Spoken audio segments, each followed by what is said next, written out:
Welcome, Gillian. Panic, thank you. You made it. Sorry about this confusion. It's okay. So do you want to try to, I'm stopping my share and you're going to share your slides, perhaps? Yeah, okay.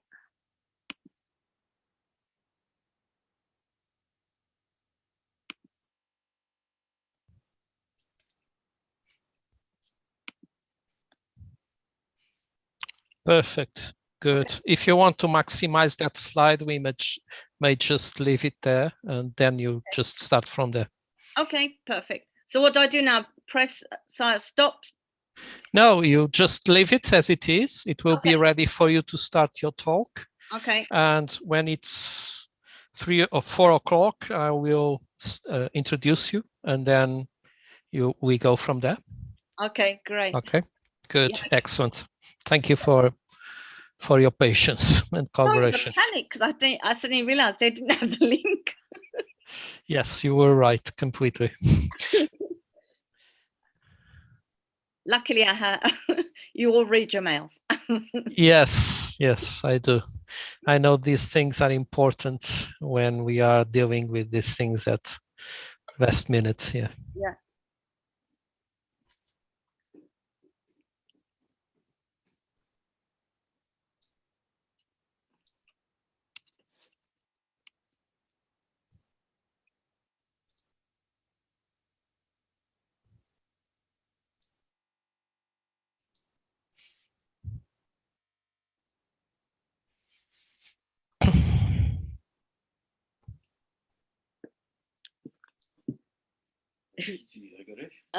Because I suddenly realized I didn't have the link. Yeah, sometimes these things happen. It's all solved now, I hope. Yeah, Annalise just sent me a message saying, gosh, forgot to send it.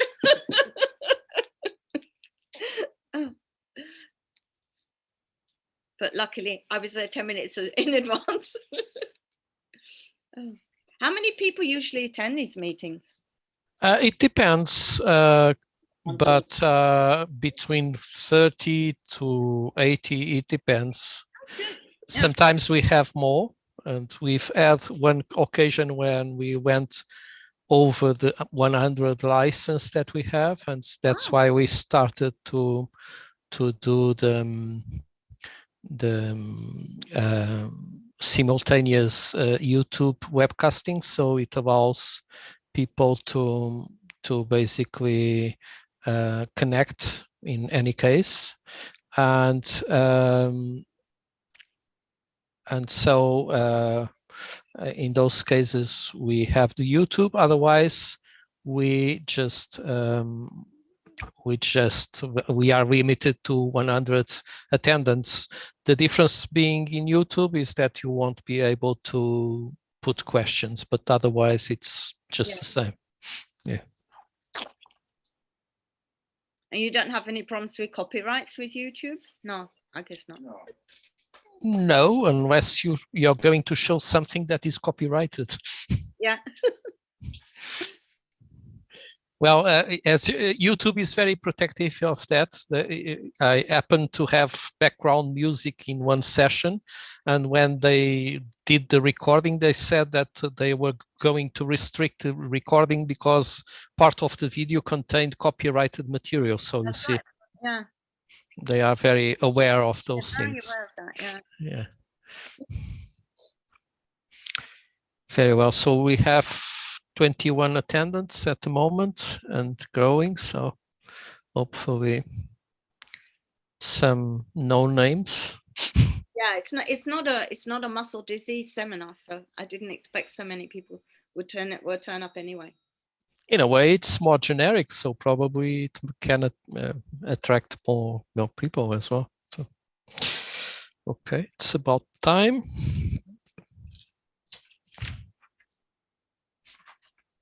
Okay, so I don't want you to be delayed by this, Gillian. So we are going to start, if you agree. I agree. Okay, So welcome everybody. This is Euro-NMD, European Reference Network for Neuromuscular Diseases webinar that is organized in collaboration with the European Reference Network for Neurological Diseases and the European Academy of Neurology. So I think that you are all aware of these things run now, but as you know, in the webinar mode, you will not be able to access your video and your microphone, but I will unmute everybody at the end so that people can put questions. In the meantime, I would suggest that you write your questions in the Q&A tool so that I may be aware of them, and in case you cannot voice your question at the end, I'll be able to read it and it will be answered. Apart from that, nothing else to worry about. I hope that you enjoy our webinar. It is today, our guest today is Gillian Butler-Brown, that is going to talk about muscle and aging. And Gillian began working on muscle at the Pasteur Institute in 1978 in the laboratory of Francois Gros, and was recruited to INSERM in 83, where she was the first to describe the different isoforms of myosin heavy and light chains that were expressed during muscle development. In 86, she set up her independent group in Paris 5 Medical School. Since then, she has worked on various aspects of human muscle development, aging, and physiopathology. In 1996, she moved to the medical school on the Paris 6 campus. From 2009 to 2013, she co-directed, and then from 2014, directed the Center for Research in Myology until she retired in 2019. And she coordinated MyoAge, Understanding and Combating Age-Related Muscle Weakness, a large collaborative network of 19 participants in a European framework 7, FP7 project. Thank you, Gillian. So teach us how to stay young forever as yourself. I'd like to do that. Okay, so today I'm going to talk to you about muscle and aging. And I've organized a very general seminar because I don't know who my audience is. And so, and a lot of this seminar is based, in fact, on the MyoAge project that we have, which was to look at healthy aging, healthy muscle aging. So as you all know, in fact, what we're looking at, even if you're in very good health, you're all going to get older. And so the different aspects of aging, as some of us like myself are getting into, whereas others of you are much younger, as you age, you'll find that your muscles decrease in mass.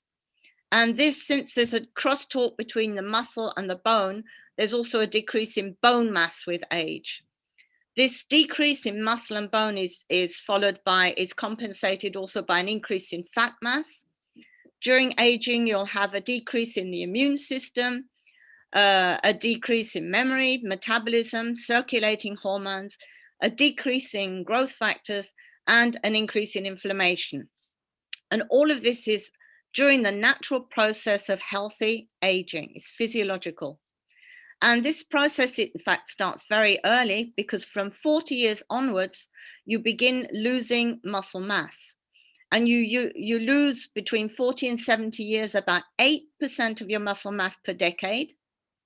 And from 70 years onwards, this muscle mass gets, you lose it much quicker, and you're losing 15% of the muscle mass between 70 years and 100 if you get there. So if you want to look at it, you find that you can either age well, or you can age badly. And if you age badly, then you can get to this state of critical sarcopenia. When you get decreased, you lose the mobility. And muscle mass is really important because it's not only there to help you move, you can do all your movements, but it's also there for maintaining metabolism, energy production, and keeping heat and homeostasis of the body. there's a crosstalk between all of the systems. So if you're going to lose your muscle mass, and as you can see, it's very inevitable that if you're in a sedentary normal situation, there's a gradual decrease in age. But if you look at, if you can do active exercise, as Antonio said, looking for the elixir of life, we find that you can actually maintain muscle mass. And if you look at the elite sports people who are doing swimming out into their 90s, who are doing marathons, they actually managed to maintain their muscle mass. As you can see, it began early. And we also know that this muscle mass is really important, because in the elderly, if you lose 60% of your muscle mass, we know that this is a critical level, because below this level, you're going to have a high level of morbidity. And if by any chance you have any sort of sickness, critical illness, which is going to either increase the muscle, decrease your muscle mass, immobilize you, then death could occur very quickly in this elderly population. And this is seen very easily in the hip fracture patients, or people who have a cardiac arrest. If you actually have to go into critical care, then you're going to then lose from the 60%, another 10 to 15% in the 2 weeks that you're in hospital. And this muscle mass is then at this stage very difficult to recuperate. So maintaining muscle mass has become something which is very important, especially since the population of the world is becoming older. And we know that by the year 2050, there'll be 2 billion people who are over 60 years of age, and over 200 million people will actually be suffering from sarcopenia. And so sarcopenia has now been accepted by the World Health Organization and all the different organizations as being a real age-related illness. So the definition which we have now for sarcopenia is that sarcopenia, as by the European Sarcopenic Group's definition, is a progressive and generalized skeletal muscle disorder, and it involves the accelerated loss of muscle mass and function, and it's associated with increased adverse outcomes, including falls, fractures, disability, and mortality. Oops. You can point to the arrows on No, the. I just can't. It won't move. I can't move. Yes, click now. No. No. Oh. Oh. I'm afraid you have to interrupt the presentation mode to ask or something to get out of there. Yeah. All right, it changed now. Okay. So sarcopenia, as we all know, it's a very complex etiology, and there's a large amount of research that's been done on sarcopenia over the years. So today I'm only giving you a very general outlook and won't go into all the different factors which are involved in both the muscle loss and the muscle weakness, which characterizes sarcopenia. But with aging, what is obvious is we know that there's a really large decrease in all of the different circulating hormones, a decrease in testosterone, in androgens, in estrogens, in growth hormone and IGF-1. And these are very important in maintaining your muscle mass. There's also, this is accompanied during the time course with an increase in inflammation. So you get increases in circulating cytokines, TNF alpha, IL-6, IL-1 beta. We also know that all of this is accompanied by a change in the system, in the innervation. So you're going to get motor neuron death and changes in the neuromuscular junction. This seems to be less a case in humans for the changes in the neuromuscular junction. But what we do know is that there is a progressive loss of fiber number. And this has been a lot of anatomical studies have gone on. And if you actually look at the muscle fiber atrophy, this decrease in size of the single fibers and the size of the muscle, it's not only a decrease in the cross-sectional area of each of the fibers that can account for the muscle loss, so that we know that motor neurons die and the fiber number progressively decreases with age, particularly a loss of the muscle fibers from 70 years onwards. We also know that there's a lot of lifestyle changes, and that the sarcopenia and this loss of muscle mass and muscle weakness is associated with a different, as we get older, we're going to do less physical activity, we eat less well, and these are also going to account for this loss of muscle mass. And this is that malnutrition is a big problem in the elderly from 70 to 90 years onwards. Vitamin D deficiency is also associated with the quality of the muscle. So as you can see, it's very complex. And so I'll go back to the story of where I began first working on aging, which is the Myo age group, when we wanted to look at healthy aging to really characterize in a European population, how do people age the same in different countries? And so we looked across countries from Scandinavia right the way down to Italy, across Great Britain, France, and Finland. And we also wanted to look at healthy aging. So we eliminated people who had any chronic illness accompanying, because we know that chronic illness can also induce a loss of muscle mass. And what we wanted to look at was, how are you healthily aging? Because this is something which is important to understand if you want to understand how chronic diseases or even neuromuscular diseases are going to have an additional effect on the normal time course of how we're aging. So in our study, we looked at over 1,500 young and then elderly adults. So our adults aren't so elderly. In fact, we go from 70 to 80, 85 years. And what we have found by looking at that, so though people, as I said, each individual will age differently, so there's quite a large spread in how you will age. On an average, when you're looking at this group of 70 to 80-year-olds, we found that the people, so we looked at the way they walked. We found that they walked 25% slower than the younger. We found that they had more difficulty in rising. So there's a very simple test of a stand up and go. And we also found that if we looked at them and filmed them going up and down stairs, that progressively in this elderly group, they had a different pattern of movement and of the way of going up and down stairs compared to the young population. When we look at the way that they can jump on a power plate, so we're measuring the force that they have in their muscles, we found that this was 40% lower in the elderly. And we found that leg strength was 42% lower in the elderly.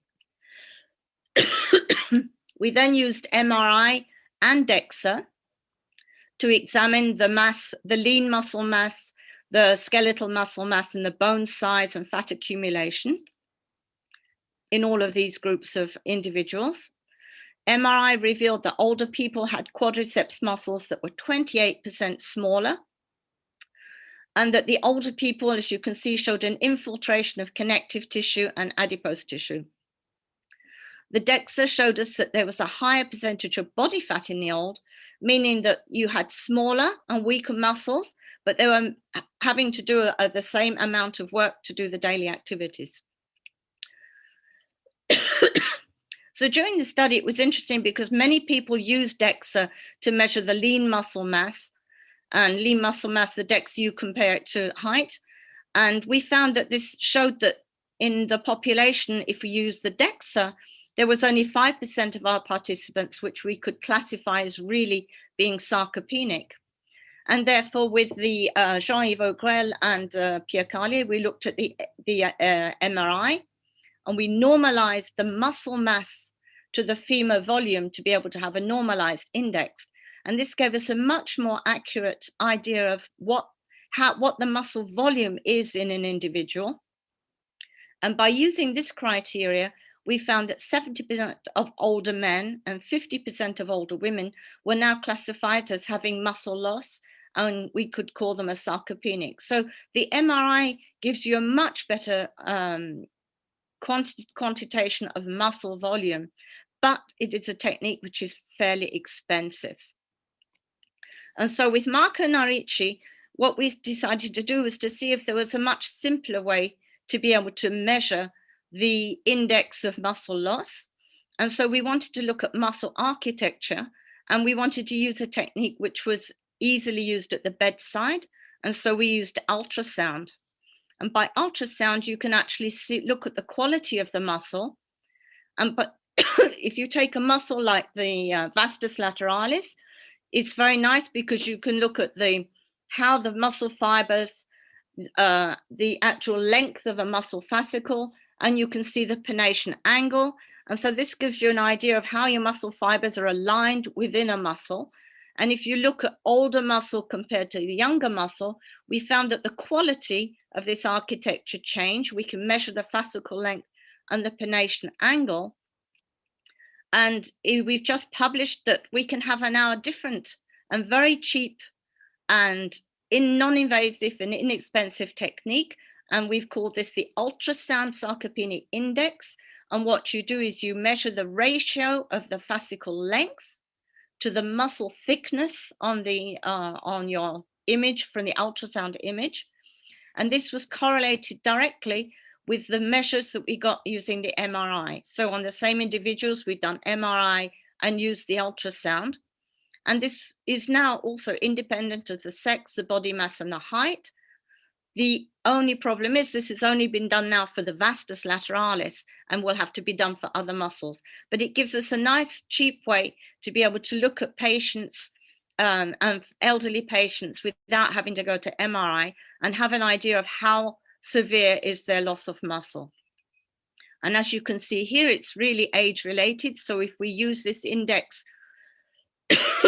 on the young, on moderately active elderly, on sedentary elderly, or on moderately immobilized elderly, you can see that this index is significantly different.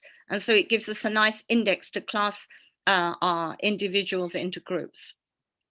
And it gives us an idea of the exact mass of muscle and the level of muscle atrophy. So although the other thing you get is we'd seen that there was a loss of muscle mass, but we also knew that you get a loss of muscle strength before you lose the muscle mass. And so to look for the quality, we also looked at the specific force. So the specific force is the force which you now normalize to the size of your muscle. And if you do this in your group of young and elderly subjects, you find that for the same mass of muscle, muscles of older people are intrinsically weaker, which explains that there is a lower quality of muscle in the elderly compared to the young. So you don't only, so this loss of quality explains why you get a loss of force even before you get a loss of muscle mass in the during normal aging. And this sort of correlation you can see even from 60 years onwards in the subjects. So if you now want to see what is happening, what is the quality, what is changing in your skeletal muscle. So if you look at an extract from muscle biopsies, what can explain some of this reduced muscle force is that if you can find a correlation between the loss of the muscle force and a decrease in the concentration of both the contractile and costameric proteins. So you lose, for the same amount of muscle mass, you have much less contractile and like myosin heavy chains, actin, tropomyosin, and troponin, and the costameric proteins like FAC, vinculin, and tensin, and so this will explain why, some of the reason why you can, for a same muscle mass, you can also make less force. On these same muscle biopsies, if you look older people, you also find that if you look at the the contractile proteins, and then also look at the mitochondrial proteins compared to the muscle mass, you find that older people have a lower level of mitochondrial proteins compared to the younger group. And this is also accompanied, so we looked at all of the different complexes, and this has not only been done by our group, but this is part of the mitochondrial theory of muscle aging. So for over the last 20 years, many of these studies have been done by many groups. We did it over the whole of our individuals. And this decrease in muscle proteins is probably in part due to also you get abnormalities in mitochondrial morphology, mitochondrial number, as well as the mitochondrial function. And this is very related. So if you look at all this, is always related to the muscle mass. And there have now been several studies have been done on large groups of elderly individuals doing transcriptomic analysis. And one of the very first changes which comes out during age is deregulations in gene networks involved in mitochondrial processes. So when you're losing muscle mass, one of the first things that you can think of, since we have much lower amount of contractile proteins, mitochondrial proteins, we think that the obvious thing to look at is protein synthesis, and to see, is there a balance between protein synthesis and protein degradation? And protein degradation has two different pathways. So the pathways is ubiquitin proteasome system or the autophagic lysosomal system. And over the past 20 years, many studies have been done on humans in vivo, looking at protein synthesis levels.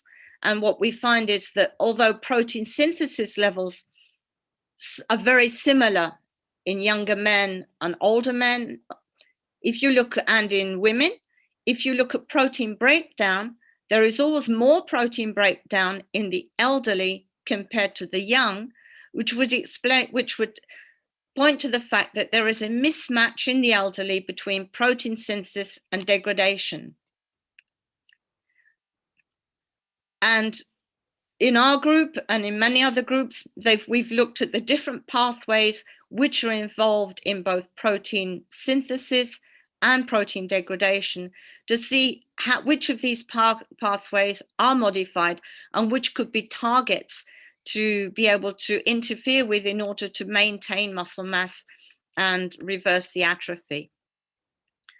And so one of the things which we did was to look at myostatin, since many of the therapies which are being used are anti-myostatin therapies, and there are a number of studies been with different drugs which have blocked the myostatin in order to increase muscle mass. However, myostatin, interestingly, was not modified during age, and in none of our studies, and several other studies have been done now, there is no increase in myostatin during healthy aging. There is only an increase in myostatin in certain diseases where you get a chronic loss of muscle mass, such as during cancer cachexia, in after cardiac failure. So it's a completely different system for muscle loss when you get an increase in myostatin, and it doesn't occur during healthy aging, and it doesn't occur either during muscle loss during muscular dystrophy. And so blocking myostatin is not always a good approach to be able to have an intervention to block muscle atrophy. IGF signaling is decreased, and this is something which is absolutely systematic, and this will have a huge effect on protein synthesis.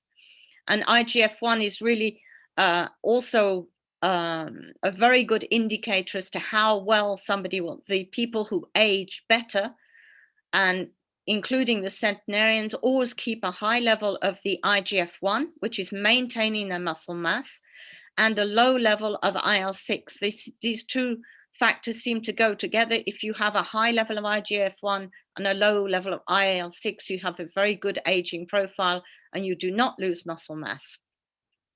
PGC1 is decreased, alpha is decreased, and this is one of the reasons during normal aging, and this can explain why you get a decrease in in proliferation of the mitochondria, and the mitochondria are not replaced so well. And there's also so this is the mitochondria, the decrease in mitochondrial proteins and in mitochondria. We find an MERF1 and atrogin-1, which are two proteins involved in protein degradation, are increased systematically during normal aging. We also find that there's an accumulation of modified proteins, including the contractile proteins, and modified and dying organelles in the elderly muscle. And this is because autophagy is decreased. And autophagy is essential for cleaning up the muscle, getting rid of all of these modified proteins, removing all the organelles like the mitochondria, which are no longer functional. And if this process actually gets out of order, then you will lose muscle mass. The quality of the muscle will go down enormously. And this autophagy, we know that if you stimulate autophagy, you will then remove the organelles, remove these modified proteins, and you can increase the muscle mass. You'll also decrease MERF1 and atrogin and increase protein synthesis. So these are just some of the main, and a lot of work has been done on mice, using different transgenic mice to try and find out if there are ways to reverse. Can we overexpress IGF-1? Yes, you do. If you overexpress IGF-1, you can completely inhibit sarcopenia. So mice models can be used, but I haven't gone into that. And there is a huge literature in all of these different pathways, PGC1 alpha as well. So if anybody is interested, I can always give you more data and more references on all of this. So classically, if you're looking at the muscle, you compare an old muscle to a young. If you want to try and explain why you are losing, why you have smaller and weaker muscles, you find that there's an atrophy, so your muscle fibers are getting smaller.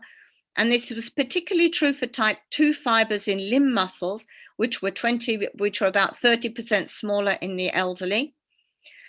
As I said, you get a loss of muscle fibers due to the loss of motor units, and this is very difficult to measure.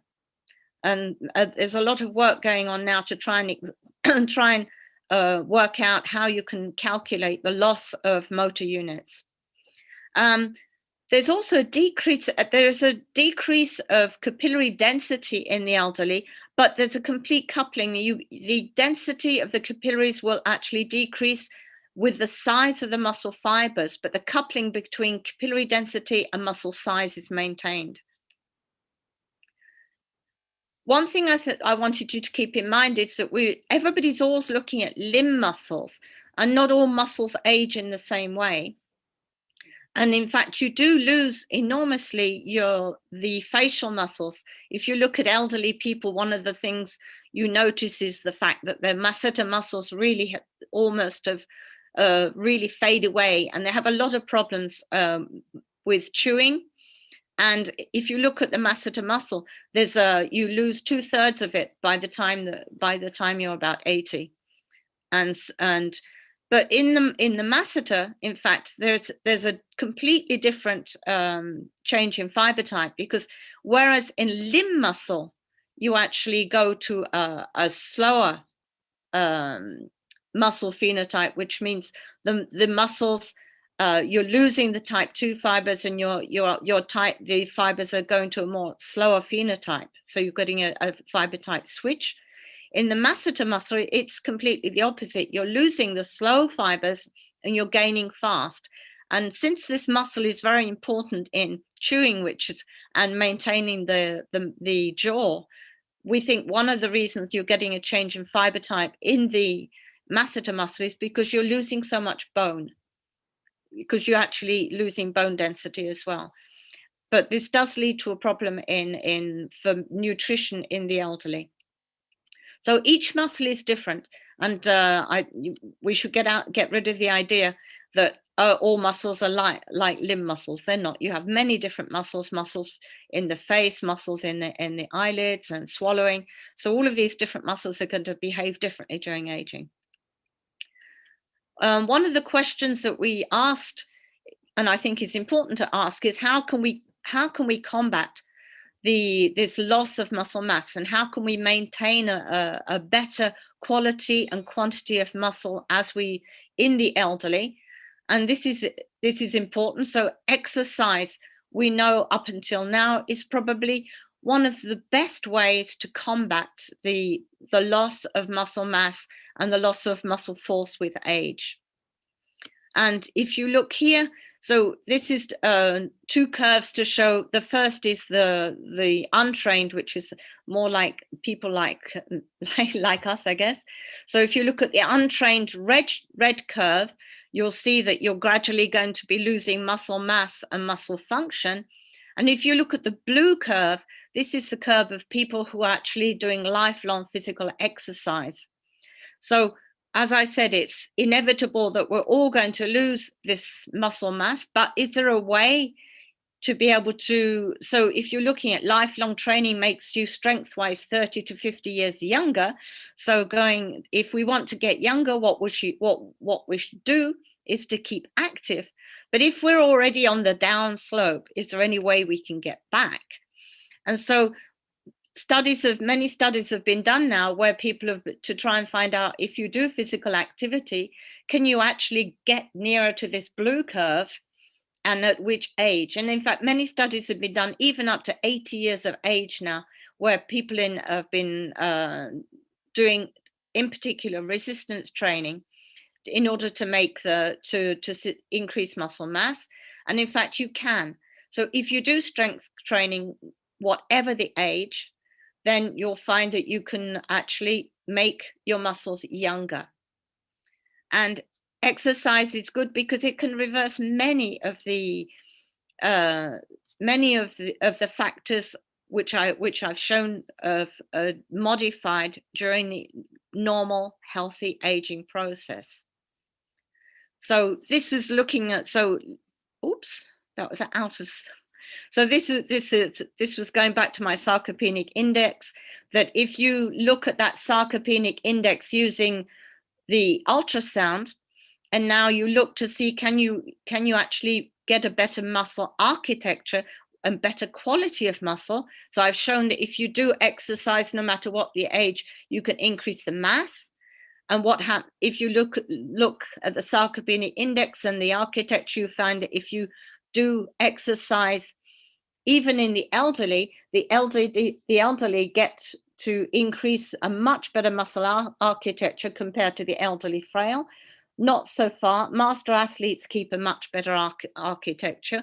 So health exercise will increase not only the quantity, but the quality and the force production of the muscle. So exercise is really good for you. And there's been a proven, but this was a meta-analysis of different studies to look if strength training is probably one of the easiest things to be able to give to elderly individuals. And they've proved that you can really increase all of your, they did chest presses, leg extension, leg presses, and all of these values were increased in the elderly after training. And another thing that training has been used now, and we know that exercise training in the elderly is good because it's come into general practice to do personalized exercise training prior to surgery, prior to hip surgery, and prior to knee surgery in the elderly individuals. And so 6 weeks training sessions to increase the mass and increase the force of the muscles is really recommended. And this pre-surgery exercise speeds up recovery, and it limits the loss of muscle mass, and it reduces pain. So it's very important. This is in an elderly hip. So elderly hip, this is usually in groups of individuals over 60 who are doing this. And this is very important, and in order to get a much better recovery. So you can exercise is really good, not only to counteract the loss of muscle mass, but also to counteract if you're going to go into surgery, where surgery will lead to a much larger loss of muscle mass. Immediately somebody will be put into bed and immobilized. in an LD individual, you will lose an enormous amount of muscle mass. And this is important to maintain and to not lose this muscle mass if you want to get the individual back on their feet and to recover all the muscle mass and not lose a large percentage. So how does exercise combat this age-related muscle loss and age-related muscle weakness? By looking at the level of the circulating cytokines, such as IL-6, TNF-alpha. What we find is that you will really decrease the level of inflammation by exercise. Exercise will also decrease the level of reactive oxygen species, and this is very much important for the maintaining muscle mass. If you do exercise, you will find a significant increase in the levels of IGF-1 and in PGF-1 alpha. This will, of course, increase the protein synthesis, so you'll get an increased synthesis of contractile proteins. PGC1 alpha will normalize the mitochondriogenesis, so you'll get a proliferation of mitochondria and an increased turnover of the mitochondria, and you get healthy mitochondria. You'll also improve the architecture of your muscle. We also know that exercise will maintain neuromuscular junction morphology, probably by a feedback mechanism of maintaining levels of IGF-1. Exercise will also stimulate the autophagy, which is important to maintain the muscle mass, because this will remove all of the damaged proteins and organelles. You will also increase capillary density, and the exercise will also have an effect by stimulating appetite and also stimulating motivation. So if you do exercise, you'll become motivated to eat, and this will also, of course, maintain your muscle mass. So all of this, you can see that combating sarcopenia and maintaining muscle mass is really a multiple phenomena. And by doing just a simple exercise, you actually influence most of the factors involved in the etiology of losing muscle mass and muscle force. Another, hormones, as I said, decrease normally during aging, and some work has been done to try and to see if hormone replacement therapy would improve muscle mass and maintain the muscle mass and maintain muscle function. And in collaboration in our MyNH network, we had a very interesting study done on twins. So this is a twin study where one of the twins had hormone replacement therapy and was compared to her other twin who did not. So these are, and this was done in Finland. And what we found, what the Sariana Sipila found, was that in fact hormone replacement therapy was very efficient in maintaining muscle area, muscle mass, decreasing fat, and it improved function. The hormone replacement subjects had much better muscle force, muscle power, and they could walk faster. And when they looked at the basis for this, what they find is that if you look at these post-menopausal women who'd received the replacement therapy, you found that all of the IGF-1 pathway had been normalized, and IGF-1 pathway and IGF-1 is at a level found in a younger individual. So hormone replacement therapy could be very efficient to maintain muscle mass and muscle function. So that muscle mass, what we've looked at is looking really at the muscle itself, so at the muscle fiber, but skeletal muscle also contains satellite cells, which are the muscle stem cells. And we were interested to know, since we know you not only lose muscle mass as you get older, but it's also been reported that in fact the muscle regeneration capacity is lower as you get older. So we wanted to know if the muscle stem cell dysfunction could be one of the causes of both muscle atrophy and a decrease in regeneration. So if you look at the satellite cells are nice because on muscle sections, you can easily label them using specific markers like PAX7 or NCAM. And so you can count the number of these muscle satellite cells or muscle stem cells on the muscles during age. And we looked at different muscles. So whatever the muscle you look at, so I'm showing you here biceps or masseter, and you find that if you compare younger adults to an elderly again in the same age group, between 70 to 80, you find that there is a large decrease in the number of satellite cells with age. And we wanted to know also, is there a decrease in their function with age? And is there a decrease in the signal? So we know that this decrease in number could influence muscle regeneration. So we wanted to look at stem cells which were isolated from either young individuals or older individuals, and we wanted to see how they proliferated. So if you look on the left-hand side, you can see if we isolate the stem cells from young and elderly individuals, of course, by just looking at that, you see the elderly individuals, we had less stem cells than in the younger individuals. So if we want to compare them, we then had to purify them. So we had the same number of young and elderly cells. We then wanted to, can these cells still proliferate to be able to repair muscle? So we looked at the rate of the division and we looked at the number of cells which could be made.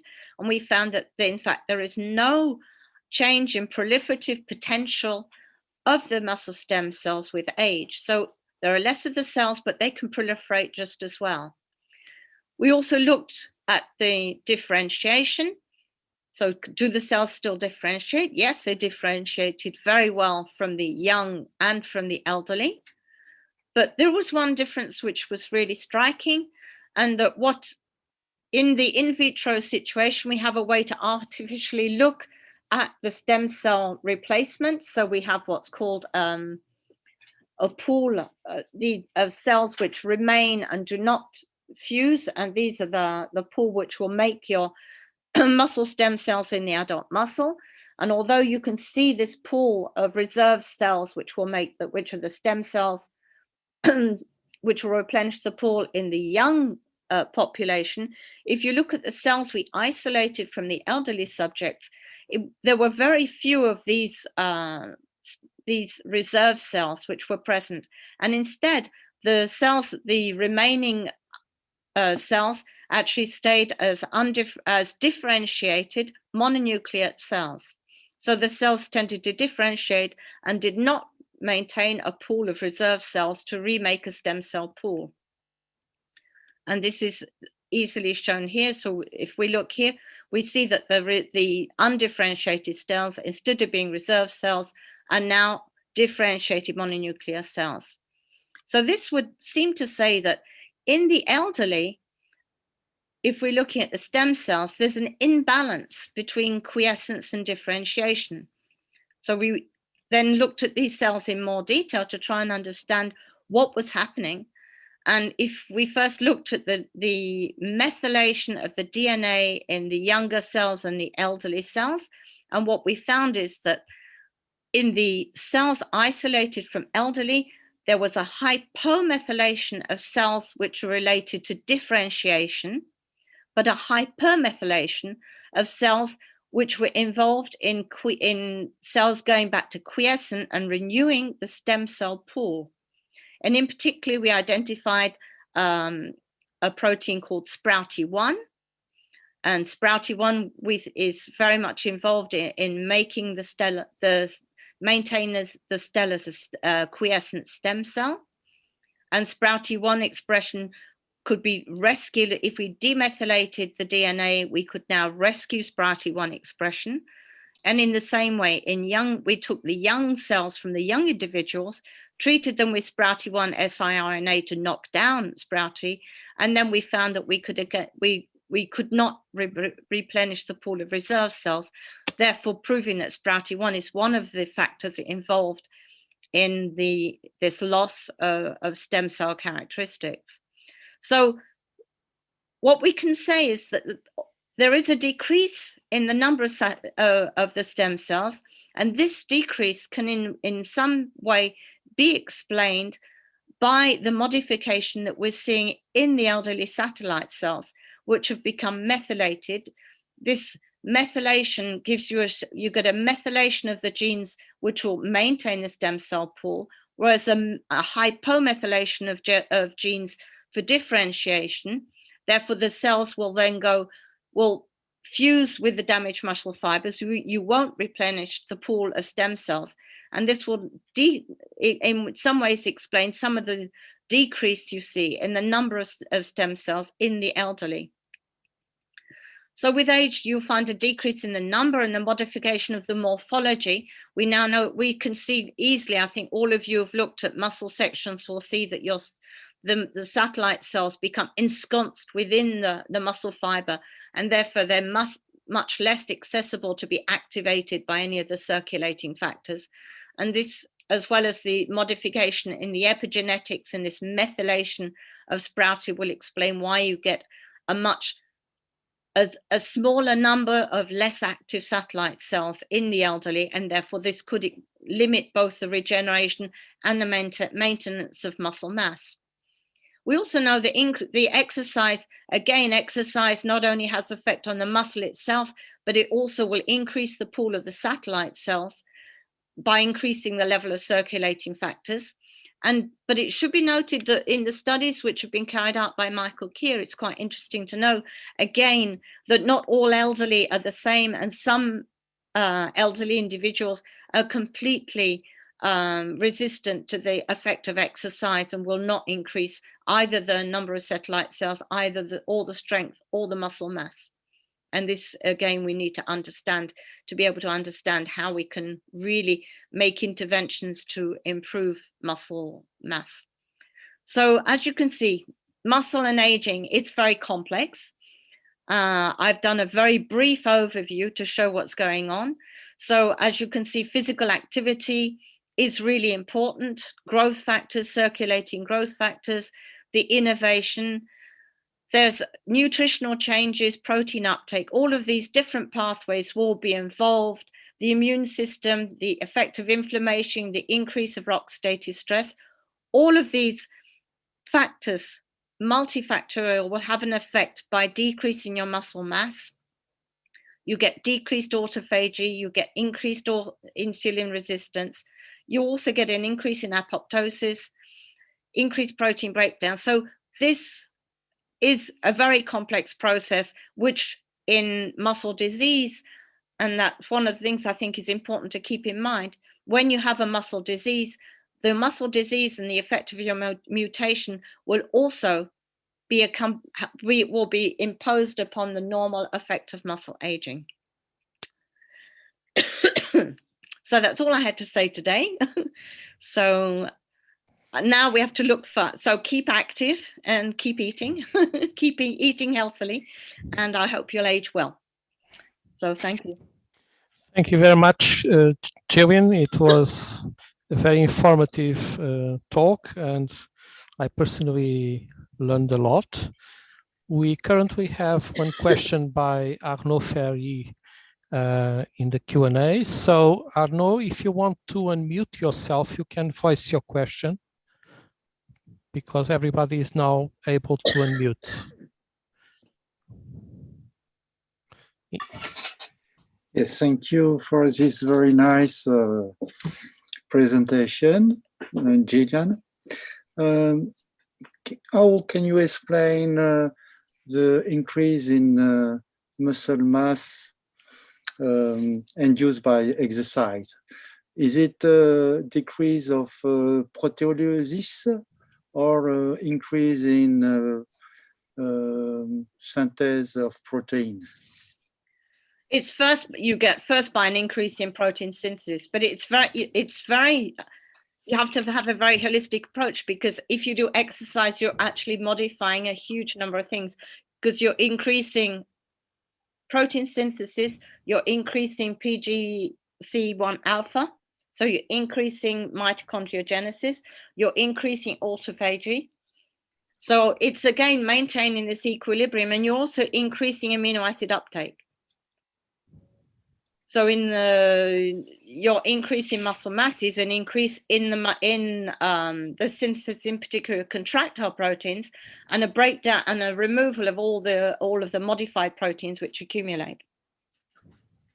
Thank you very much. So Jean-Yves Auquel has a question as well. You can unmute yourself, Jean-Yves. Yes. Thank you, Jill, for this very nice presentation and this brilliant overview.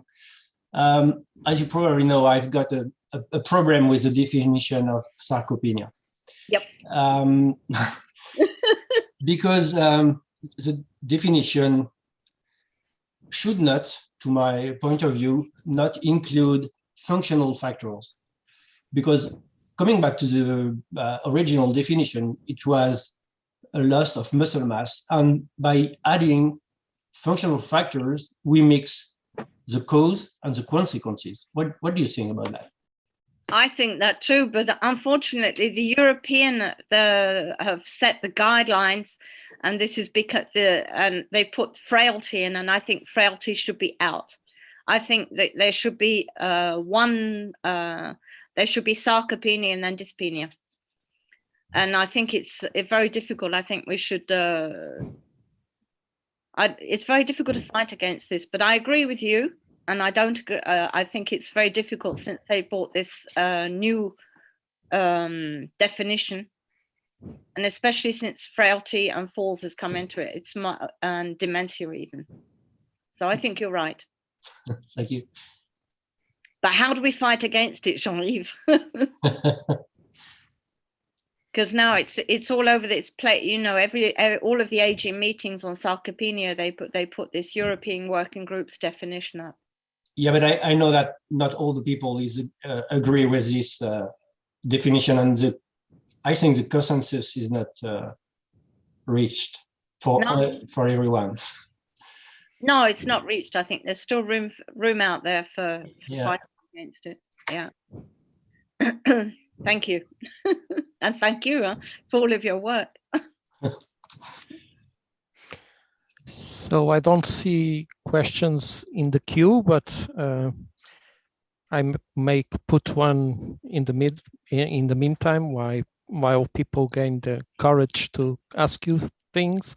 So it's very interesting for me, the idea that unlike what would be the first tendency, that the atrophy of old age is reversible. So you think of atrophy as being reversible after you break a leg and you're a young person and you recover with a bit of exercise.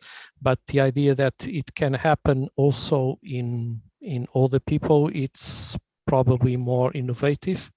And what are the limits and the advantages of those exercises in older age, and how does that compare to younger age?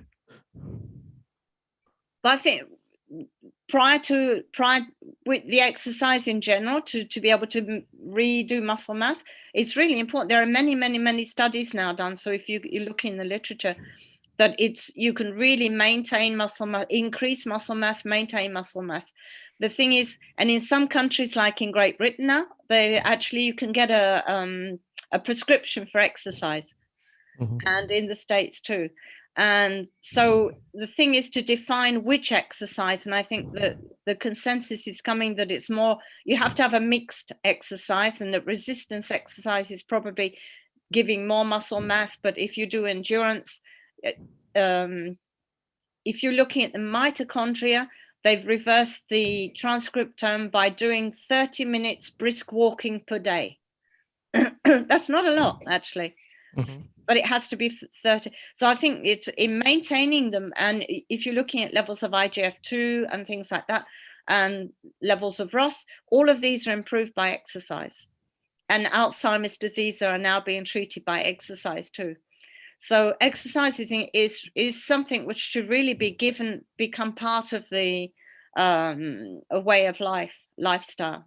and should be given as prescription as in other countries, I think, Mhm. because it does maintain muscle mass.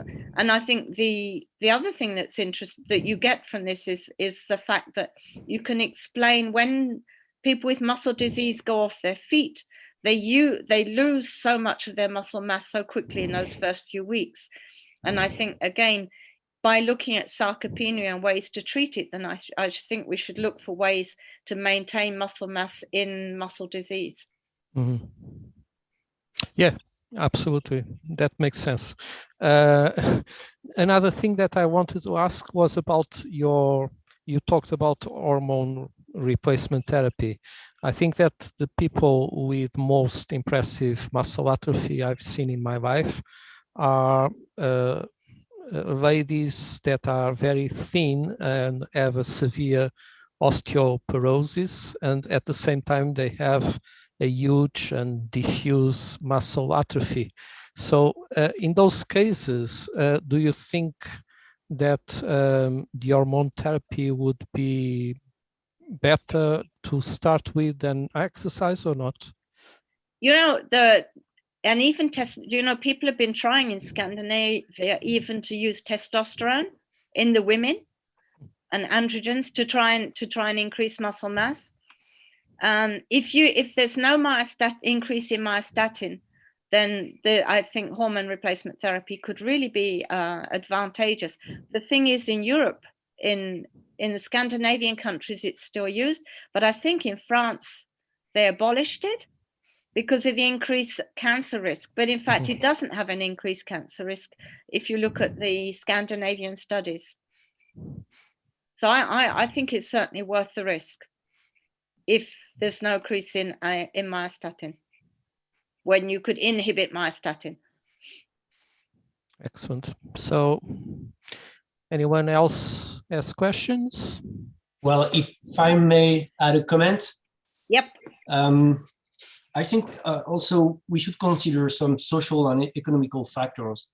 When the people are going to retirement, they earn less money and they can't afford buying a good steak every day. So I know that the protein input should be increased, but for some economical reason, it's not possible. So this has also to be considered as a burden for our elderly people. You know, that's really interesting because in the I was working with some people, looking at some people in England, Sirius Cooper, and they've been doing nutritional studies in the elderly, and how supermarket buying and how to re-equilibrate the diet of the elderly, and that's really important. They found to try and find ways to increase protein input on low-income diets, and how to rearrange supermarkets and have counseling for the elderly for high protein, frequent meals. Mm. But that's quite true because they can't afford steak. But then in England, they've been looking for other replacements for steak. So Valerie Alaman, there's a question. Hi, Jill. Can you hear me? Yes. Yes. Hi. Thank you. Hey, so nice to see you. You don't see me, but I'm really happy to see you.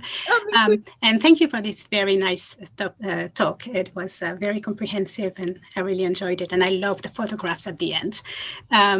So when you said, and that's very true, that not all elderly people are the same and they obviously don't respond in the same way. Do you know if there are any genetic studies undergoing to try and, see if there must be a genetic factor that makes this difference? And when you said, not all elderly people respond the same to exercise, are there polymorphisms? Are there? Yeah.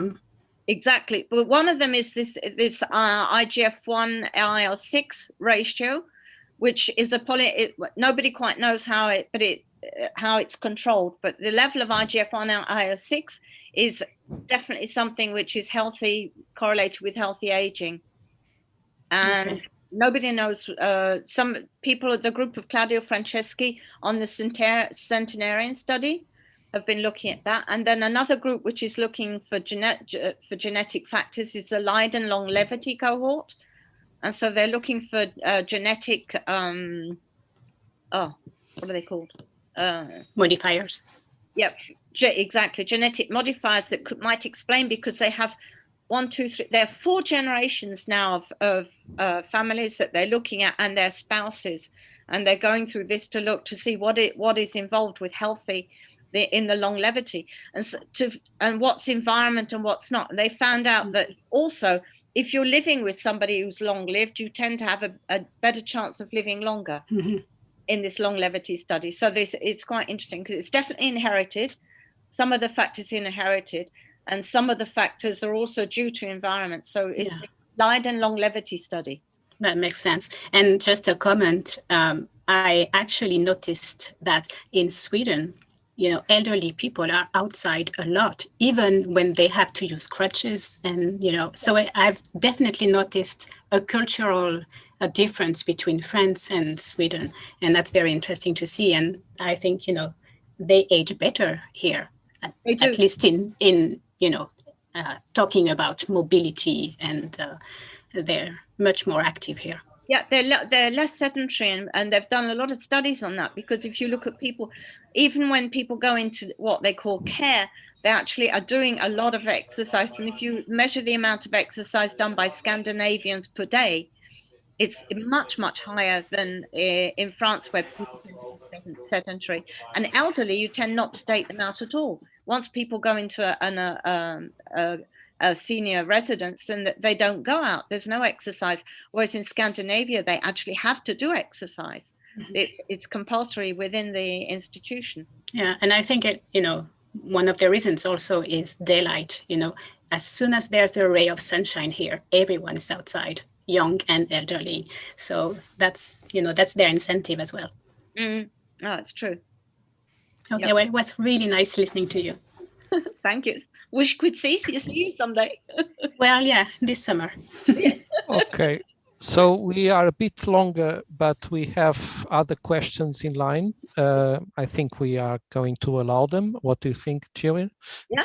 So Jan Verschuren, please go ahead. Do you? Thank you. Yeah, I was wondering how specific the mechanisms of aging are for muscle. And for example, other organs like skin, has it been shown or studied if there's similar mechanisms, similar prediction from these organs like the skin, or is it very different? Well, I think you have differences with with the organs which are post-mitotic, like the muscle, and organs which, like the skin, which are rapidly turning over. So you tend to have cellular senescence in the skin, which you don't have in the muscle. So there are different mechanisms in the 2 different organs, but they will all be affected by these circulating factors, which have a big game to play, I think, in aging. Yeah. So I think, and ROS, I mean, everything like the inflammation, the ROS, all of these things are going to affect the skin and the muscle, which is why it's such aging is such a complex process. Yeah. Certainly. Well, thank you very much.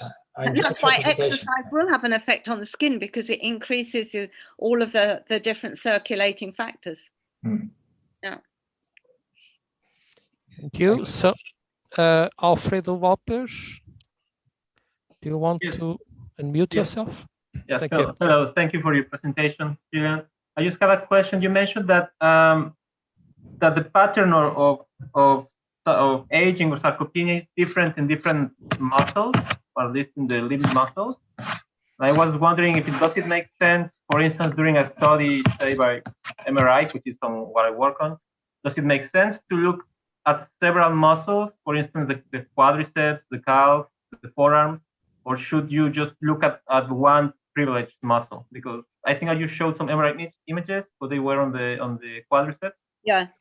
I think everybody's working on the limb muscles, and I think and what you find is that muscles will age differently, and people never look. I mean, I was looking at the face muscles because you use the facial muscles all the time, so they're not really affected by disuse, and yet you still lose so much of that muscle mass. And not many people have looked at the masseter muscle, I think, And I think it's a very important muscle. And the other muscle which really gets thins out during aging is the diaphragm. These two muscles are poorly studied muscles, I find, and they're both affected by aging, even though they're continually used. And in different ways. So last question, Arnaud Ferry. Yes, thank you. Gillian, do the reduced level of estrogen could play a role in muscle weakness in old women? Yes. Hello? Oui. Yes. It seems that it must do. Because if you